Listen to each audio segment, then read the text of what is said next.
2장 1절에서 11절 말씀. 그러므로 그리스도 안에 무슨 권면이나 사랑의 무슨 위로나 성령의 무슨 교제나 긍휼이나 자비가 있거든 마음을 같이하여 같은 사랑을 가지고 뜻을 합하며 한 마음을 품어 아무 일에든지 다툼이나 허영으로 하지 말고 오직 겸손한 마음으로 각각 자기보다 남을 낮게 여기고 각각 자기 일을 돌볼 뿐더러 또한 각각 다른 사람들의 일을 돌보아 나의 기쁨을 충만하게 하라. 너희 안에 이 마음을 품으라.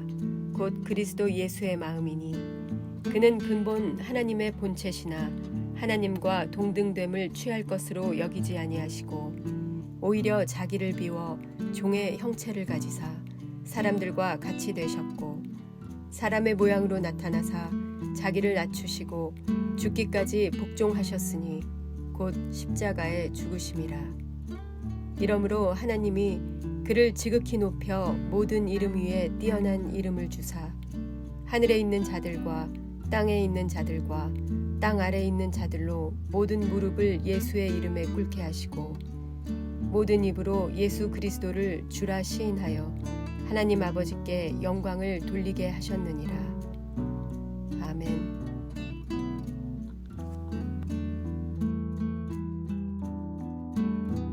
함께 기도하겠습니다. 하나님, 우리 삶의 모든 걸음이 주께 철저히 영광 돌리는 삶 되기를 원합니다. 우리의 호흡조차도 우리의 모든 시분조차도 주께 영광 돌리며 살기를 허락하여 주옵소서. 모든 말씀 예수님 이름으로 기도하였습니다. 아멘. 할렐루야.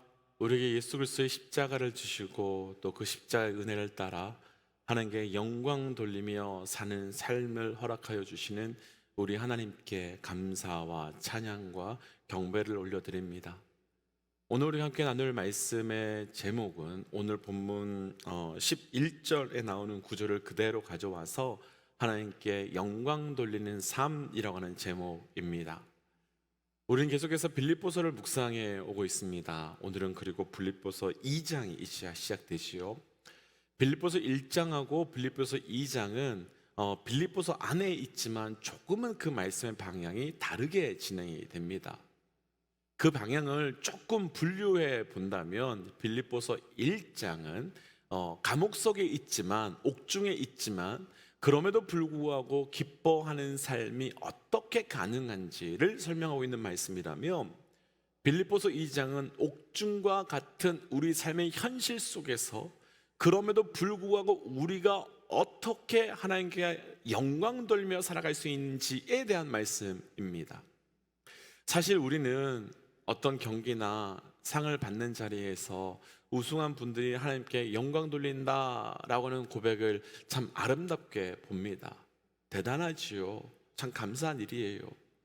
그런데 하나님께서 우리가 그 무엇을 했기 때문에 영광을 받으시기도 하지만 감옥 안에서 같은 삶의 현실 속에서 아무것도 하지 못하는 우리의 삶을 통해서도 분명하게 영광을 받으시는 분이라는 겁니다.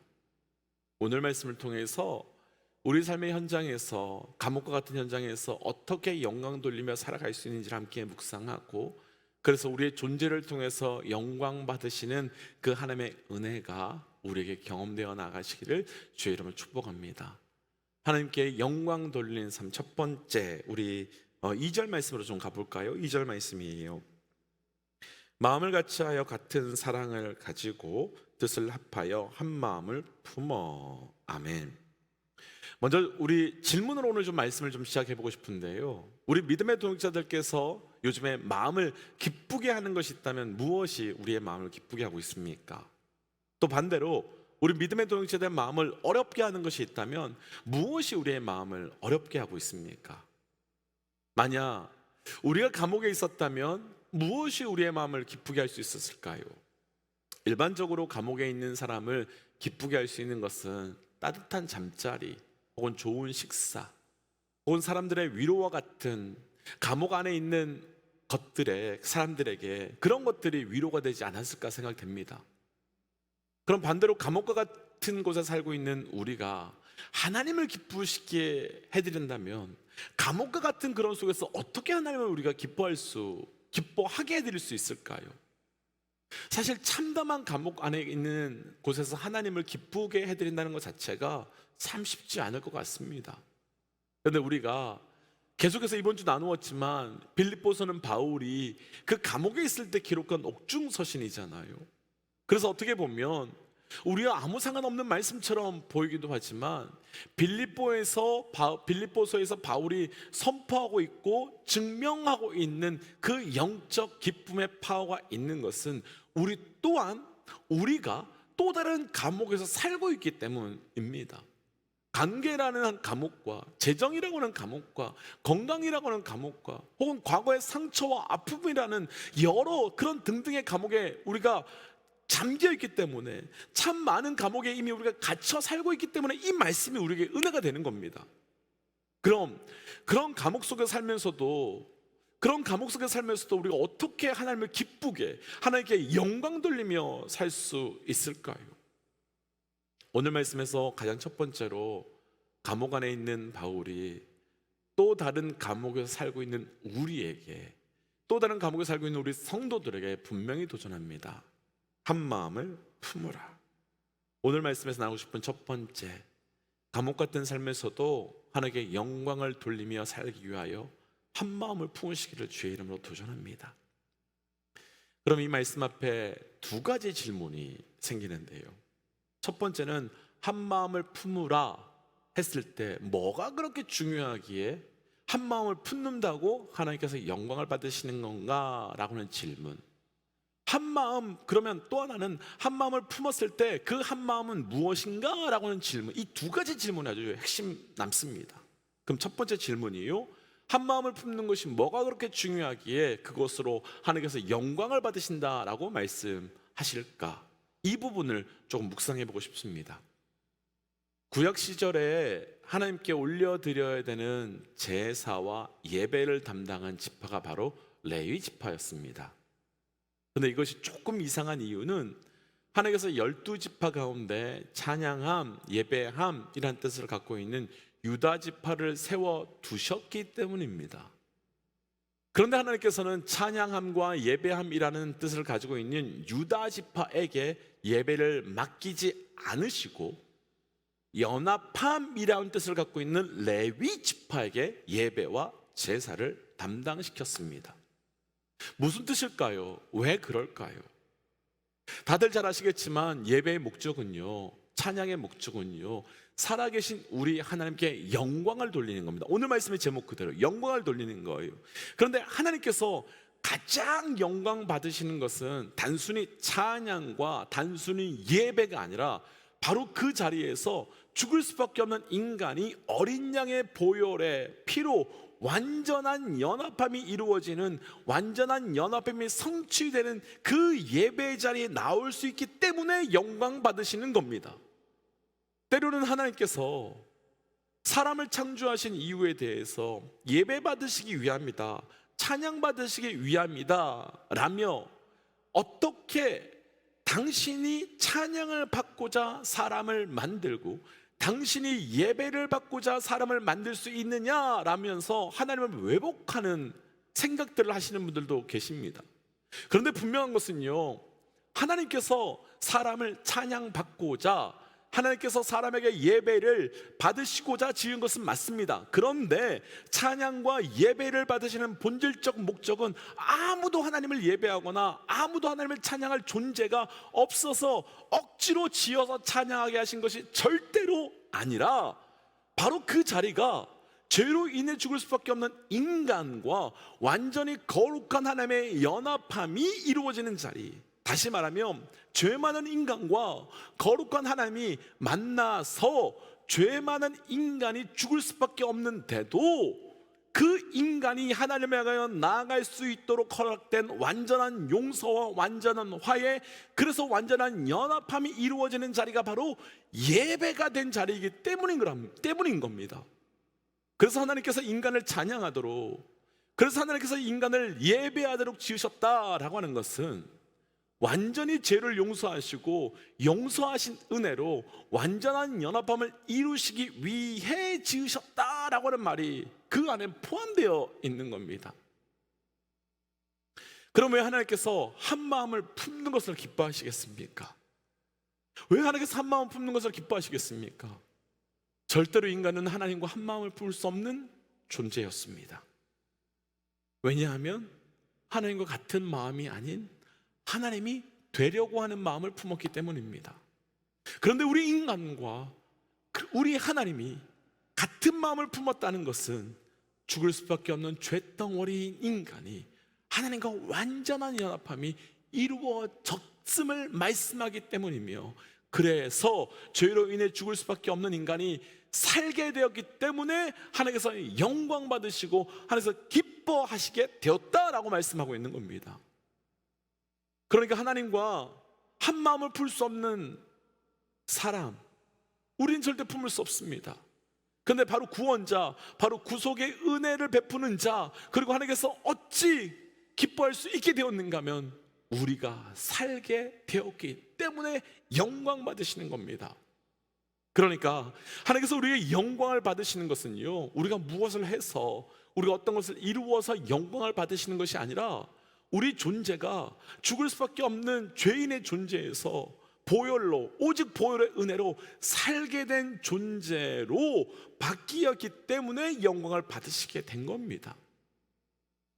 사랑하는 믿음의 여러분, 하나님과 한 마음을 품을 수 있는 구속의 은혜, 구원의 은혜가 우리에게 있으시기를, 그래서 그를 통하여 영광 돌리며 살아가는 삶이 되시기를 주의 이름으로 축복합니다. 그럼 하나님께서 기뻐하시는 한 마음은 무엇일까요? 두 번째 질문이요, 3절과 4절이에요. 3절, 4절.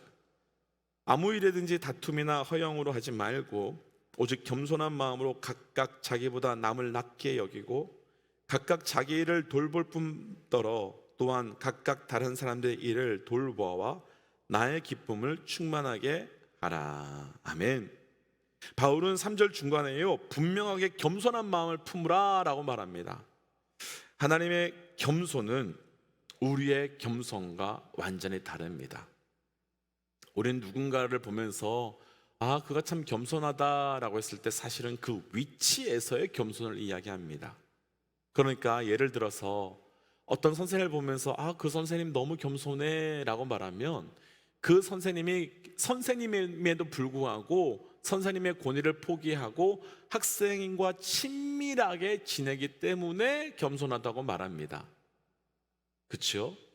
그러나 선생님이요, 아무리 겸손하다고 해도 그 선생님이 학생은 될 수 없습니다. 선생님이 학생처럼 될 수 있을지 모르지만 학생은 될 수 없습니다. 그런데 우리 하나님의 겸손은 어떤 겸손입니까? 선생님이 학생이 되는 정도가 아니라 창조주가 피조물이 되었고 완전히 거룩한 분이 죄인이 되는 겸손입니다. 그렇다면 사실 우리는 예수님의 그 겸손을요 절대 가질 수 없습니다. 존재적으로 우리는 그 겸손을 만들어낼 수 있는 존재가 아니기 때문입니다. 그럼 어떻게 겸손한 마음을 우리가, 그 겸손한 마음을 품고 하나님께 영광을 돌릴 수 있겠습니까? 바로 예수 그리스도의 겸손 안으로 들어가는 겁니다. 마치 죽을 수밖에 없는 우리가 예수 그리스도의 보혈 안으로 들어가서 절대 죽을 수밖에 없는 우리가 거룩하게 된 것처럼 절대 겸손할 수 없는 우리가 예수 그리스도의 겸손 안으로 쑥 들어가서 나의 겸손으로 사는 것이 아니라 예수 그리스도의 겸손으로 사는 겁니다. 겸손에 대해서 묵상하면서 한 가지 구분하고 싶은 것이 하나 있는데요, 자기 비하와 겸손은 다르다는 겁니다. 자기 비하와 겸손은 다릅니다. 저희가 기도할 때 자주 사용하는 문구이긴 하지만, 기도할 때 벌레도 못한 우리가, 죽어마땅한 우리가, 이런 구절들을 자주 사용하지요. 그렇게 하나님께 마음을, 그렇게 고백하는 그 마음을 충분히 이해합니다. 그리고 저도 매일 기도할 때마다 그렇게 기도의 자리로 나아갑니다. 그런데요, 이사야 41장에서는 하나님께서 이스라엘 백성을 향해서 이 지렁이 같은 야곱아라고 불러줍니다. 그러면서 41장이 시작돼요. 왜 그런가 하면 하나님께서 이사야를 통해서 이스라엘 백성을 향하여 구속의 섭리, 구원의 축복, 그 은혜를 계속 전하는데 백성들이 하나님의 그 사랑과 그 구속과 그 은혜를 안 믿습니다. 어떻게 우리가 그것을 받을 수 있어요? 이렇게 말합니다. 그때 하나님께서 그것은 겸손이 아니라 비하라고 말하는 겁니다. 이 지렁이 같은 야곱아, 너희가 내 자녀인 거 모르냐라고 말씀하는 거지요. 아주 만약에요, 우리 자녀가 부모에게 용돈을 탈 때마다 아빠, 벌레만도 못한 저희지만 용돈 좀 주세요 라고 한다면, 만약 엄마, 죽을 수밖에 없는 죽어 마땅한 나이인데도 이것 좀 사주세요 라고 한다면 뭐라 하시겠습니까? 그건 겸손이 아니라 자기 비하지. 그때 해야 되는 건 아빠, 엄마의 자녀로서 사랑을 따라 구하는 것이 겸손입니다. 왜냐하면 아빠의 일함과 엄마의 일함, 그 안에는 이미 자녀들을 향한 사랑이 예비되었고 준비되었고 포함되어 있기 때문입니다. 그러니까 우리가 하나님께 나아가서 그 축복의 은혜를 누리는 건, 그건 우리의 교만이 아니라 그것은 우리의 겸손이라는 겁니다. 그래서 우리 모든 믿음의 동역자들에게 축복하고 도전하기는 절대로 이룰 수 없는 그분의 겸손을 내가 이루려고 하는 것을 포기하시고 그분의 겸손으로 들어가 그분의 겸손의 은혜를 누리는 것이 하나님께 영광 돌리며 살아가는 은혜라는 겁니다. 왜냐하면 예수님께서는 그 십자가를 지시면서 이루어 가신 그 겸손 안에 이미 나를 향한 십자가의 겸손까지 다 치고 가셨기 때문입니다. 그러니까 그때 해야 되는 것은 그 부모님이 일한 것 그 안에 내가 들어가 누리는 것 같이 하나님께서 예수께서 이미 십자가에서 이루신 것을 들어가 누려감의 은혜가 우리에게 필요한 거지요. 그것을 누리십시오. 그래서 이 아침 말씀을 기억하며 이렇게 기도하고 싶습니다. 하나님, 나의 삶이 하나님과 온전한 연합함을 이루어가는 삶이 되게 하여 주시옵소서. 그리고 하나님, 그 온전한 연합함을 이루기 위하여 예수께서 이루어내신 그 겸손의 은혜가 나의 삶을 덮게 하여 주시고 그 십자가의 보혈의 그 겸손으로 나의 삶에서도 동일한 그 은혜가 성취되게 하여 주옵소서라고 함께 시간 기도하고 또 삶의 자리로 돌아가지요. 잠시 기도하겠습니다. 기도할까요? 하나님, 하나님께서 주셨던 말씀